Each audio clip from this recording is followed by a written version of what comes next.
네, 오늘은 나라 사랑의 달, 나라 사랑 강사로 서경석 목사님을 오늘 또 모셔서 말씀을 듣게 됐습니다. 주보에 서경석 목사님에 대한 소개를 잘 내가 정리해 놨습니다.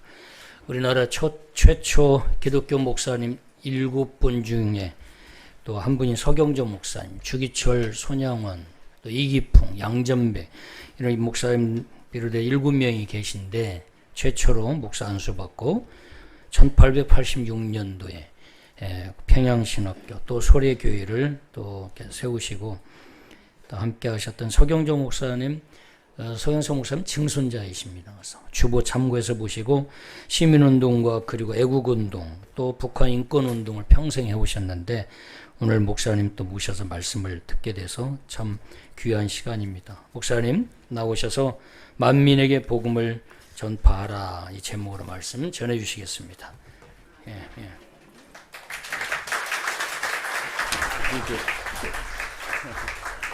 네, 여러분 반갑습니다. 네, 제가 제일 사랑하는 목사님이 우리 김변호 목사님인데 오늘 이렇게 김변호 목사님이 심호하시는 영광교회 와서 말씀을 전하게 돼서 너무 감사합니다. 더군다나 제가 심호하는 조선족 교회는 다 나이 드신 분들이 거의 다인데 오늘 이 자리에 보니까 성도님들이 너무 젊으셔서 너무 저한테 새로운 경험입니다. 네, 정말 감사합니다. 오늘 제 설교 제목은 만민에게 복음을 전파하라 라는 말씀입니다. 이 말씀은 예수님이 부활하신 후 승천하시기 전에 기독교인에게 준 지상 명령입니다. 이 지상 명령을 사명으로 생각하는 기독교인들은 삶의 태도가 보통 기독교인들과는 근본적으로 다릅니다. 보통 기독교인들이 자기중심적인 분들이 많죠. 그래서 기도도 자신의 필요, 자신의 축복, 행복에 초점을 맞추곤 하지만은 그러나 지상 명령을 추구하는 기독교인은 기본 태도가 다릅니다. 그분들은 자기가 하나님으로부터 특별한 사명을 갖고 태어났다 그렇게 생각을 합니다. 그리고 직업이 뭐든 직종이 뭐든 상관없이 땅끝까지 복음을 전하는 주님의 일꾼이 되어야겠다 그렇게 생각을 합니다. 그리고 우리가 예배하고 교제하고 그리스도를 닮으려고 애쓰고 섬김의 삶을 사는 것도 최종적으로는 바로 이 지상 명령을 수행하기 위해서 하는 것이 됩니다. 그런데 이 지상 명령은 복음을 전하는 일만이 아닙니다. 다른 건 하나도 하지 않고 복음만 전하는 거는요 거의 불가능합니다. 가난한 나라에 어려운 이웃을 돕고 그 나라가 발전하도록 지도자를 양육하고 그 나라에 하나님의 나라가 임하게 해야 합니다. 그래야 복음이 전파됩니다. 그래서 20, 30년간 오지에 가서 복음을 전하고자 애쓴 선교사님들은 거의 다 복음만 전하지 않고 하나님의 나라가 그 땅에 도래하도록 온 힘을 다합니다. 그래야 복음이 전해지기 때문입니다. 한국에 처음 복음을 전한 온도우드 아펜셀라 선교사도 복음 전파와 더불어 학교와 병원을 세우고 국가 지도자를 양성했습니다. 그런데 하나님은 이 복음을 전하는 일에 몇몇 선교사들만 부르시지 않았습니다. 우리 모두를 부르셨습니다. 그래서 선교사 한 분이 활동하기 위해서는 수백 명의 후원자들의 후원과 기도가 뒷받침되지 않으면 안 되기 때문입니다. 그런데 저는 솔직히 그동안 국내 문제에 몰입하느라고 땅끝까지 복음을 전하는 일에 관심을 제대로 갖지 못했습니다. 저는 평생을 어려운 이웃을 위해서 살았지만 선교사로 나가는 일은 하지 못했습니다. 나중에 정신 차리고 선교사로 가겠다고 아내의 허락까지 받았지만 조선족 교회 목회와 한국의 정치적 위기에 붙잡혀서 끝내 실현하지를 못했습니다. 그런데 최근 2, 3년 동안에 제 생각을 바꾸어 놓는 큰 변화가 있었습니다. 한국이 갑자기 선진국이 된 겁니다. 배터리, 반도체, 자동차, 선박, 원전, 방위산업, 건설, 의료, 문화, K-팝까지 그래서 이 수십 가지 분야에서 한국이 1등을 하거나 1등을 다투는 나라가 되었습니다. 저는 제 평생에 한국이 일본을 능가하는 것은 절대로 보지 못할 거다. 그렇게 생각을 해왔거든요. 그런데 국민소득에서 이미 한국은 일본을 능가했습니다. 이대로 가면 아마 앞으로 5년 내로 프랑스, 이태리, 영국, 스페인, 독일 또 아마 능가하는 것을 볼 가능성이 높습니다. 그래서 이제는 한국이 인류가 당면한 문제를 책임지고 해결해 나가야 하는 그런 위치가 되었습니다. 그런데 저는 또 한 가지 충격을 받았습니다. 미국의 바이든 대통령이 인플레이션 감축법을 만들어서 현대차의 뒤통수를 친 겁니다. 저는 그동안 한국은 우리의 은인이다. 그래서 우리는 무조건 미국만 뒤쫓아가면 된다. 그렇게 생각을 했는데 바이든이 자기 나라만 생각하는 이기적인 태도를 취하고 그렇게 되니까 유럽까지도 전부 미국의 자국 이기주의를 뒤따라가고 있는 모습을 보고 깜짝 놀랐습니다. 지금도 바이든과 트럼프는 누가 더 이기주의인가 하는 걸 놓고 경쟁하고 있습니다. 그래서 저는 만약에 이렇게 선진국들이 전부 자국 이기주의로만 가면 도대체 가난한 나라는 어떻게 돼야 하는 거냐 하는 걱정이 크게 생겼습니다. 그래서 저는 그때서야 우리 한국이 미국이나 유럽을 무조건 따라가서는 안 되고 우리가 독자적으로 생각해야 한다 하는 점을 깨달았습니다. 한국도 국익을 외면할 수는 없지만 한국은 가장 열심히 가난하고 소외된 나라의 편에 서야 한다고 생각했습니다.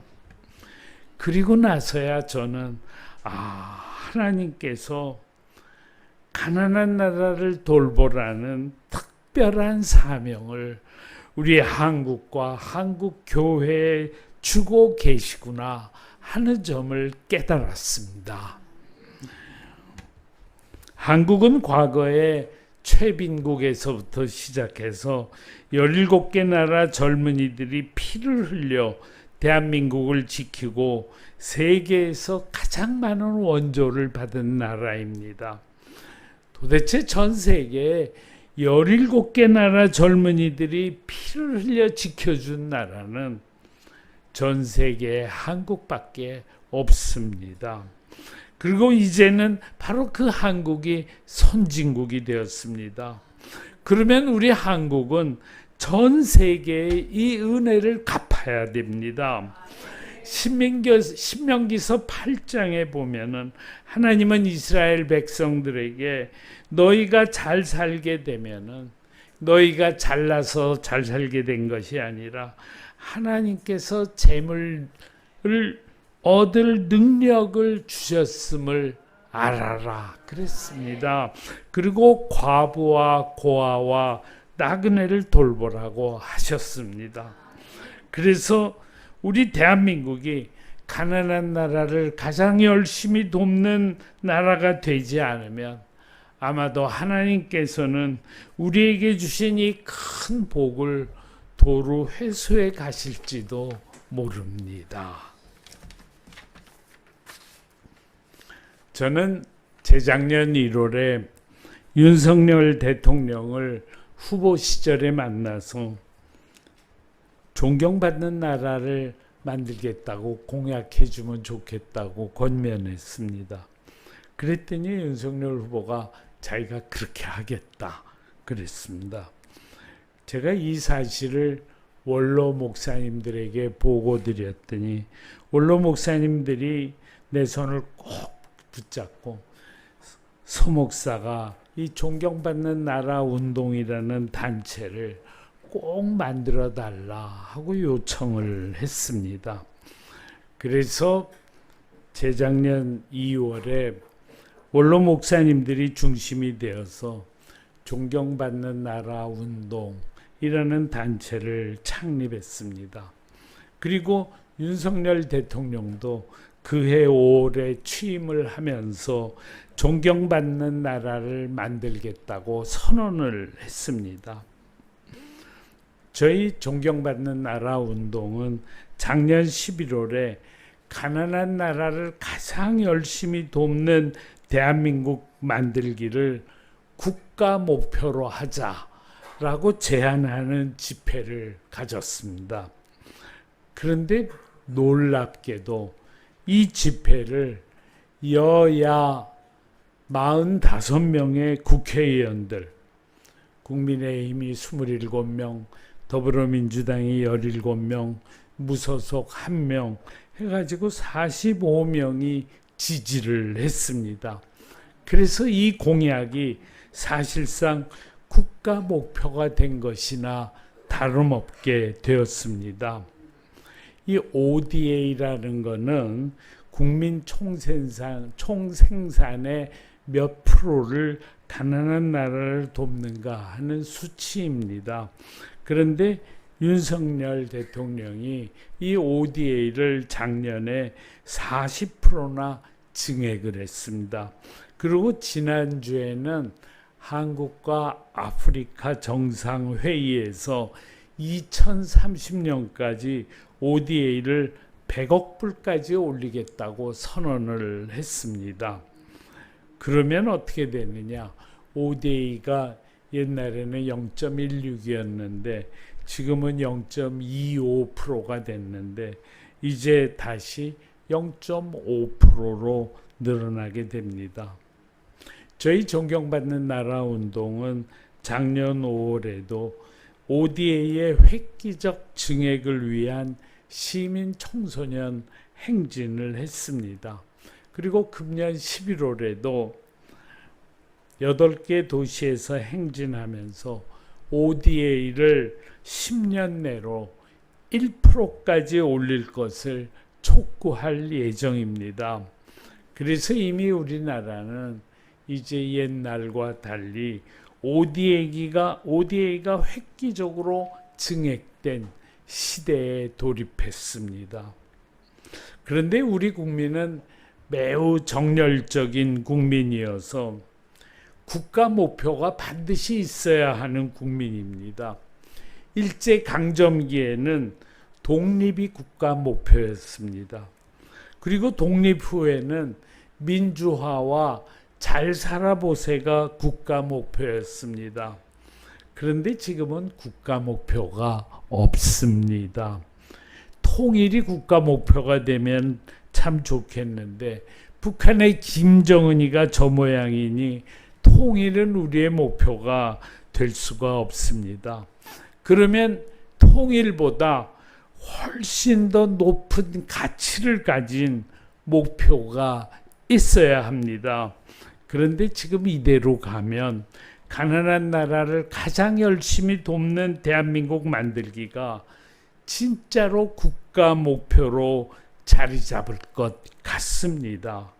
왜냐? 제가 그동안에 이 제안을 사람들한테 얘기해 보면 반대하는 사람을 단 한 사람도 만나지 못했기 때문입니다.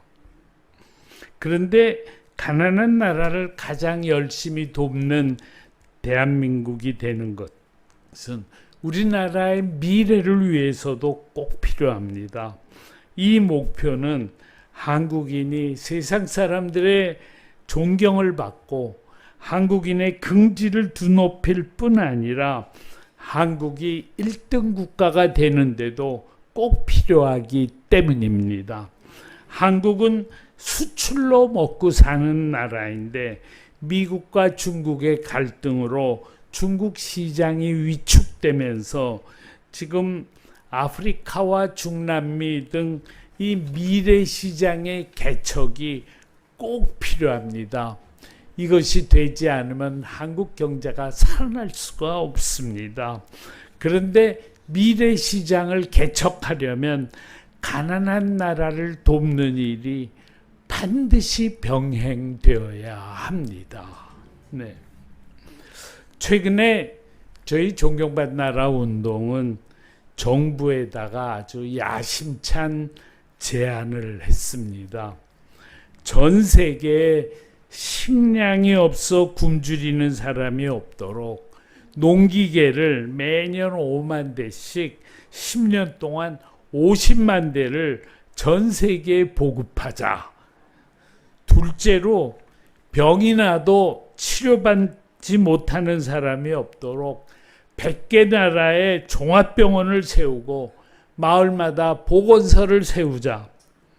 셋째, 휠체어가 없어서 문 밖에 나가지 못하는 장애인이 없도록 매년 100만 대의 휠체어를 전 세계에 보급하자.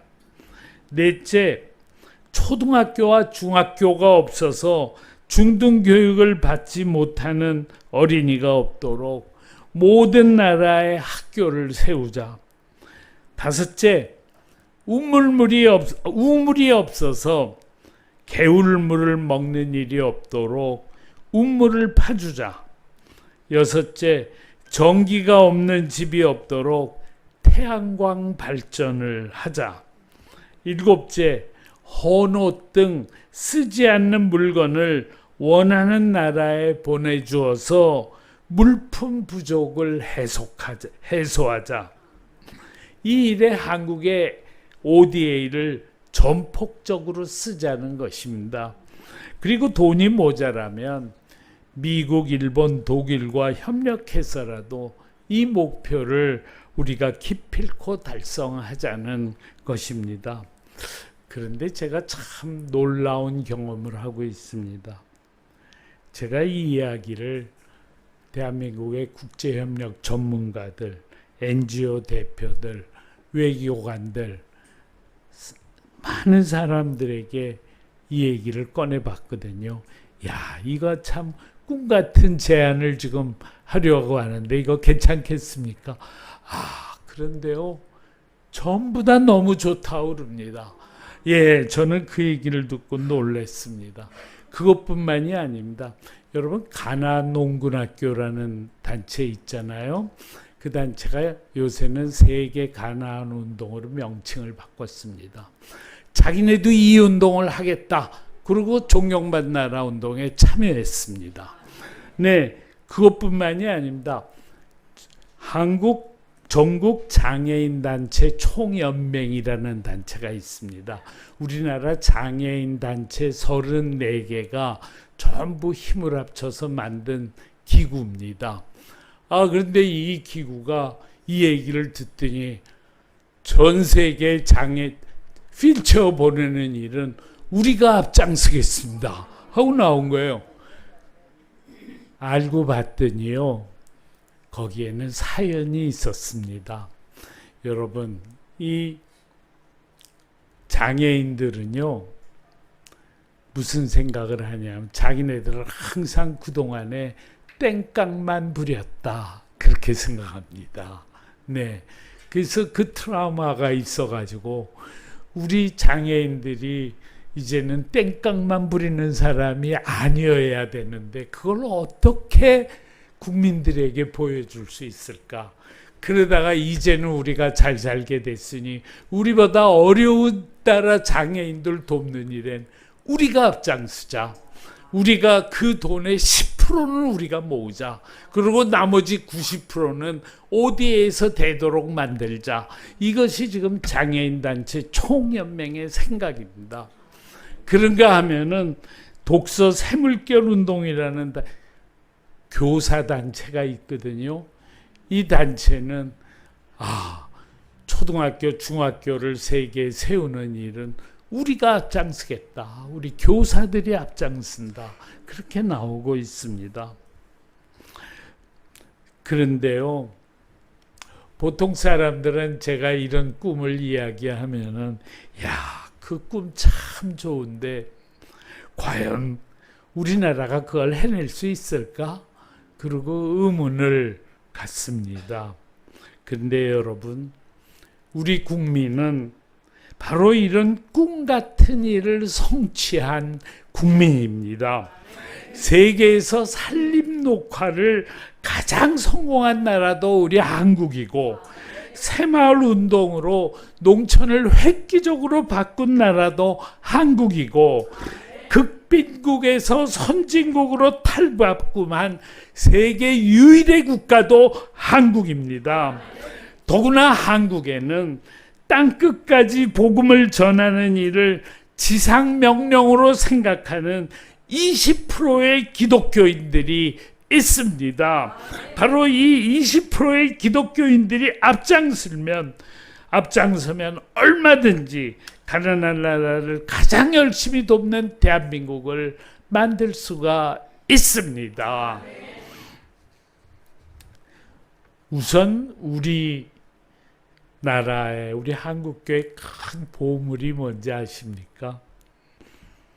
가난한 나라에서 최전선의 일꾼으로 일하는 28,000명의 선교사들이 있다는 사실입니다. 바로 이분들이 있기 때문에 우리는 신나게 가난한 나라를 열심히 돕는 일을 할 수가 있습니다. 그분들에게 과제를 주면 되는 거거든요. 그래서 저는 하나님께서 진작부터 오늘의 이런 대한민국이 있을 걸 아시고 20-30년 전부터 선교사를 각 나라에 파송해서 우리를 예비해 주셨구나 하는 것을 깨달았습니다. 네, 선교사들은 지금 85개 나라에서 존경받는 나라 운동의 지역 책임자가 돼서 농기계를 보급하는 준비를 지금 하고 있습니다. 근데 이 농기계 보급이라는 게 쉬운 일이 아니거든요. 이게 한 대에 3천만 원 합니다. 그런데 이걸 그냥 무상으로 주면은 안 됩니다. 그러면은 자립정신이 생기질 않습니다. 그래서 반은 무상으로 주더라도 나머지 반은요, 유상으로 줘야 됩니다. 10년에 걸쳐라도 농사지어서 갚아라. 그래야 됩니다. 근데 제가 이 얘기를 아프리카의 선교사들한테 했더니 아프리카 선교사들이 뭐라 그러시는지 아십니까? 목사님, 우리 아프리카 사람들은요, 특히 부자 나라 사람들이 돈을 빌려주면 절대로 갚지 않습니다. 경찰들도 잡으려고 그러지를 않습니다. 그러는 거예요. 그래서 왜 그러냐? 그랬더니 아니 저 부자 나라 사람들은 우리나라를 전부 저 노예로 삼고 식민지로 만들어서 착취하고 그런 것만 했으니 우리가 그 나라 사람들 돈을 갚을 이유가 뭐 있습니까? 이렇게 얘기하더라고요. 그래서 우리가 선교사님들하고 같이 의논을 많이 했거든요. 선교사들이 한결같이 하는 말이 아프리카 사람들이 꾼 돈을 갚을 줄을 모르면 절대로 자립할 수 없다. 우리는 악착같이 아프리카 사람들에게 그 정신을 가르쳐야 됩니다. 그러더라고요. 네. 그래서 선교사님들은 이런 일을 준비하기 위해서 각 나라 선교사들이 한국에 비영리법인을 만들어서 코이카에 자립 생태 공동체 마을 만들기 프로젝트를 신청할 예정으로 있습니다. 물론 이 일이 절대로 쉽지 않지만 지금 선교사들은 치열하게 애쓰고 있습니다. 그런데 지금까지 한국은 ODA 예산을 정부 각 부처와 지방자치단체가 나누어 쓰는 바람에 올망졸망한 사업만 해왔습니다. 그런데 한국이 전 세계를 바꾸는 대담한 구상을 실천해 옮기려면 대한민국의 해외 원조 정책을 획기적으로 바꾸어야 됩니다. 그렇게 되려면 존경받는 나라 운동이 큰 국민운동 기구가 돼서 온 국민이 가난한 나라 돕기에 적극 참여하도록 만들어야 됩니다. 1년에 한 번씩 전국 8개 도시에서 ODA의 획기적 증액을 위한 행진도 하지만 1년에 10,000원 이상 후원하는 회원을 7명을 확보하면 그걸 지회라고 해가지고 적어도 금년 안으로 1만 개의 지회를 만들어야 된다. 그렇게 생각을 합니다. 그런데 바로 이런 모든 일을 누가 할 것이냐. 네, 땅끝까지 복음을 전하겠다는 기독교인들이 앞장서지 않으면 안 됩니다. 네, 저는 김변호 목사님과 같이 하는 운동으로 사랑의 나눔이라는 단체의 이사장으로 있습니다. 이 단체는 문준경 전도사처럼 어려운 사람을 열심히 도와야 복음이 전파된다는 생각에서 예수님처럼 살려고 분투하는 단체입니다. 그런데 요즘 이 단체가 힘이 많이 빠졌습니다. 코로나 이후에 1만 개의 작은 교회들이 문을 닫았다고 합니다. 그런데 보니까 꼭 코로나 탓도 아닙니다. 국민소득 3만 불 이상이 된 나라는 교회가 쇠락하지 않는 나라가 하나도 없다고 그럽니다. 더군다나 유럽은 너무 심각해서 이제는 기독교 국가가 아닙니다. 한국에서도 목회를 접은 목사님이 많고 은퇴한 목사님들도 방황하는 분들이 많습니다. 사실은 은퇴한 목사님들이 하늘나라에 갈 때까지 본이 되는 삶을 살아야 하는데 보면은 그렇게 하지 못하고 있는 것 같습니다. 지금은 과거에 작은 교회들이 돌보던 동네의 어려운 이웃들을 구청이 돌보고 있습니다. 작은 교회보다 훨씬 더 잘 돌보는 것 같습니다. 그래야 구청장에 당선되기 때문입니다. 이 상황에서도 우리 교회가 틈새를 찾아서 할 일을 발견해야 되는데 이 일이 쉽지가 않습니다.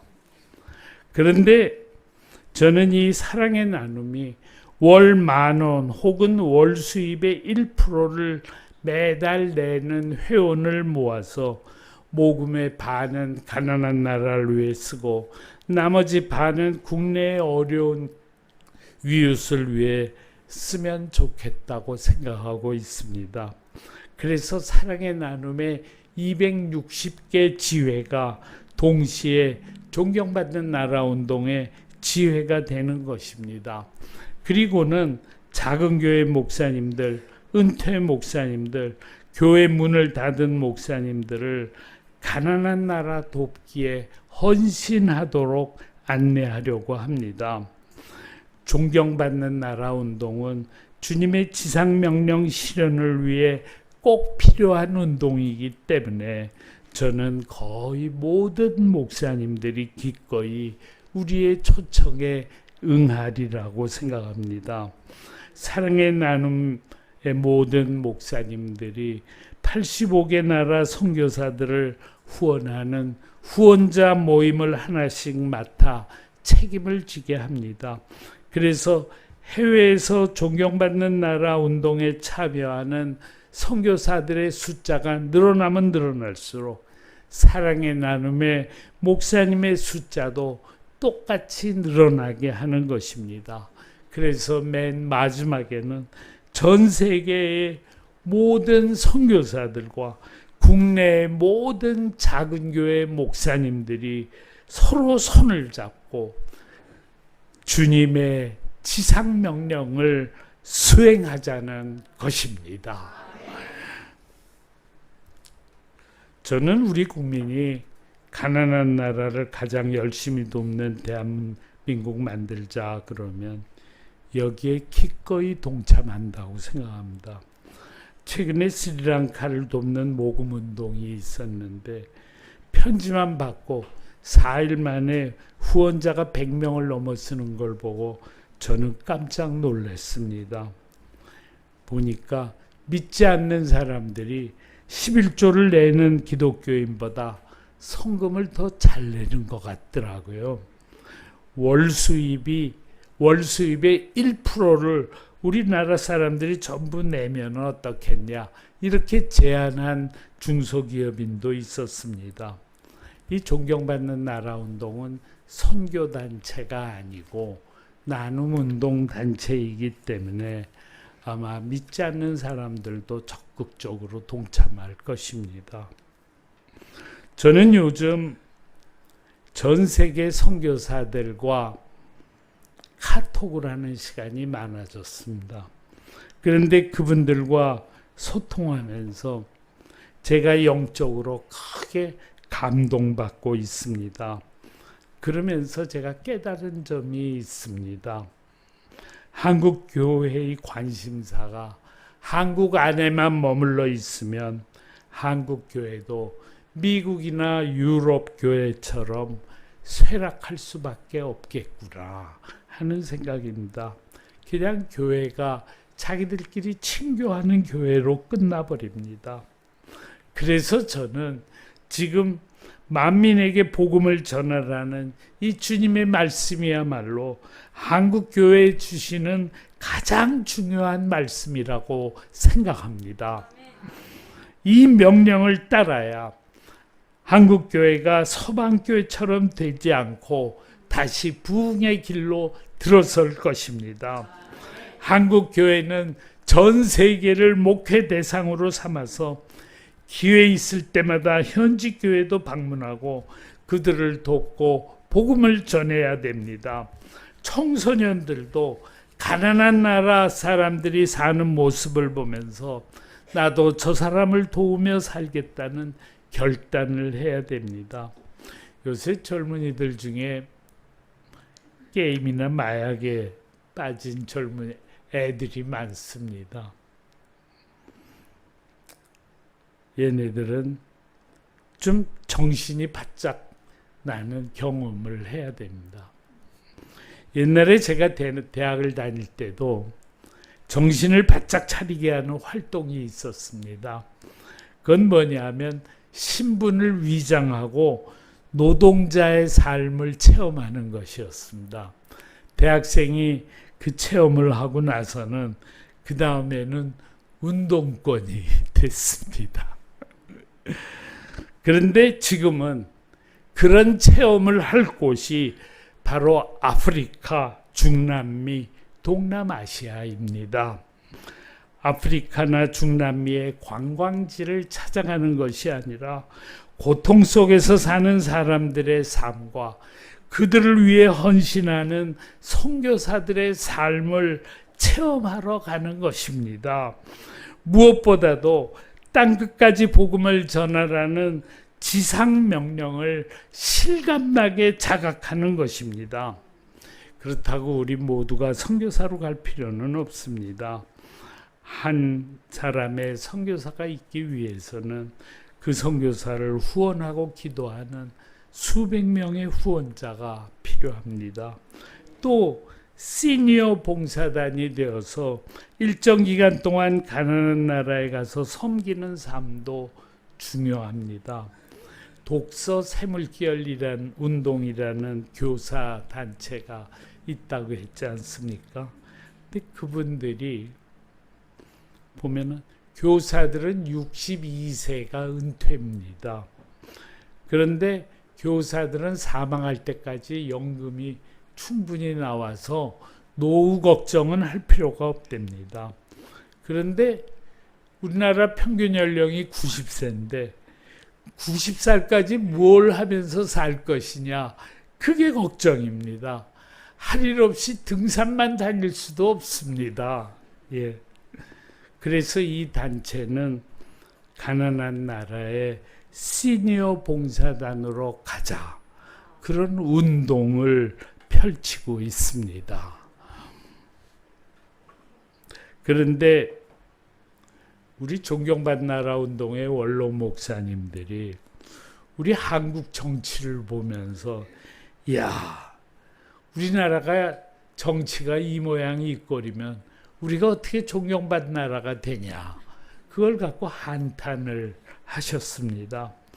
그리고 지난달에는 존경받는 나라 운동이 법치 수호를 위한 서명 운동을 하자 하고 제안도 하셨습니다. 근데 최근에 광주의 기독교인들이 놀라운 일을 시작했습니다. 광주의 기독교인들이 존경받는 나라 운동 광주 전남 본부를 출범 준비를 하면서 우리나라가 이대로는 절대로 존경받는 나라가 될 수 없다. 그러면서 우리나라 정치가 바뀌어야 된다. 그래가지고 시국 성명을 만들고 호남의 1000명의 기독교 지도자들이 이 성명에 서명하도록 하겠다. 그리고 그 일을 준비하고 있습니다. 그런데 그 내용을 제가 잠깐 소개하면, 정치 싸움만 일삼는 정치권을 성토하고 협치로 나라를 살리고 여야가 극단적인 편가르기를 극복할 것을 촉구하고, 둘째, 법치를 수호해서 대통령이든 정당이든 정치권은 법원과 경찰에 영향력을 끼치면 안 되고, 법원과 검찰은 정치권의 눈치를 보지 말고 소신 있게 법치를 실현해야 하고, 셋째, 여야는 자유민주주의, 시장경제, 한미동맹, 국가안보라는 대한민국의 정체성 위에 굳게 서야 하고, 네 번째, 우리는 한반도의 평화를 원하지만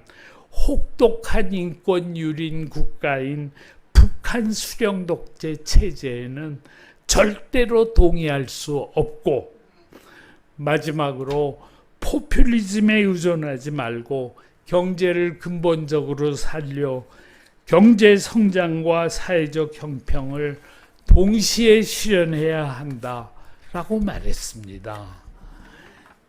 여러분 참 괜찮죠? 예. 존경받는 나라 상임 대표들은 이 내용을 보고, 야, 광주의 기독교인들이 우리나라가 가야 할 방향을 너무나 바르게 제시했구나. 이거야말로 역사적 성명이다. 그러며 큰 박수를 보냈습니다.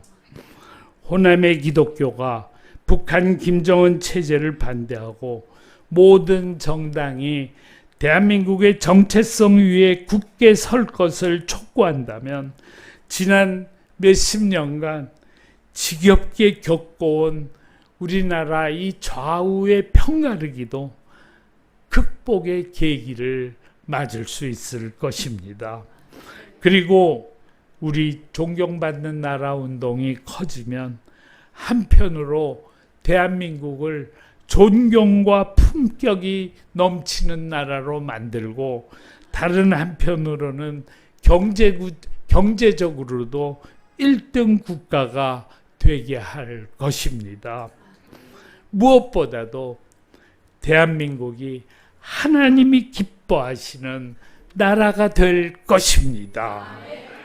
성도 여러분, 우리 기독교인들이 이 일에 앞장섭시다. 우리 대한민국이 꼭 이 길로 갈 수 있도록 주님께 간곡히 기도드립시다. 아멘. 다 같이 기도하겠습니다. 사랑의 하나님, 저희들의 마음을 일깨워 주셔서 저희가 땅끝까지 복음을 전파하기 위해서 이런 가난한 나라를 가장 열심히 돕는 대한민국 만들기에 눈을 뜨게 해주신 것 감사드립니다. 특별히 저희 기독교인들이 앞장서서 이 세상, 우리 한국을 하나님이 가장 사랑하시는 가장 모범이 되는 나라가 될 수 있도록 주님 저희와 꼭 함께하여 주옵소서. 예수님 이름으로 기도드립니다. 아멘.